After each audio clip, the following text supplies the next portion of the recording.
గురుగారు మీనరాశి వారికి ఈ వారం ఏ విధంగా ఉండబోతోంది? మీనరాశి వారికి శుక్రుడు మాత్రమే అష్టమంలో యోగిస్తున్నారు. గ్రహదోషం అధికంగా ఉంది. ఏ పని మొదలుపెట్టినా బాగా ఆలోచించి చేయాలి. అపార్థాలకు అవకాశం కల్పించకండి. ఎదురయ్యే విఘ్నాలను గతానుభవంతో, మిత్రుల సహాయంతో లేదా కుటుంబ సభ్యుల సలహాలతో, బుద్ధిబలంతో ఆ విఘ్నాలను అధిగమించాలి. సమయస్ఫూర్తిని ప్రదర్శించండి. ఓర్పు వహించండి. తొందరపడకండి, భయపడకండి, వెనకడుగు వేయకండి. మీ ధర్మం మిమ్మల్ని రక్షిస్తుంది. మీరే తప్పు చేయలేదు. మీ మార్గంలో మీరు ముందుకెళ్తున్నారు.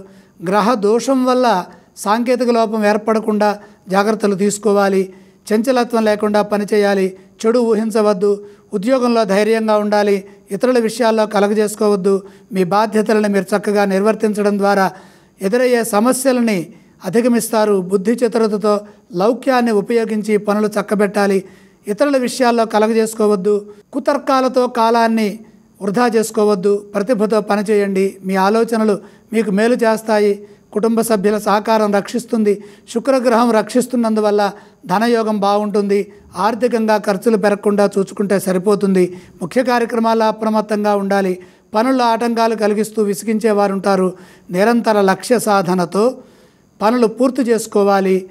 సమస్యలను అధిగమించి లక్ష్యాలను చేరుకోవాలి. ఈ వారం ఎటువంటి స్తోత్రాలు పఠించాలో తెలియచేస్తారా గురుగారు? మీనరాశి వారు నవగ్రహ శ్లోకాలు చదువుకుంటే మంచిది. మీనరాశి వారు ఏ ఏ ఆలయాలను సందర్శిస్తే శుభ ఫలితాలు కలుగుతాయో తెలియచేస్తారా? నవగ్రహాలని దర్శించండి. గురుగారు ఈ రాశి వారు ఏవేవి దానం చేయవచ్చు?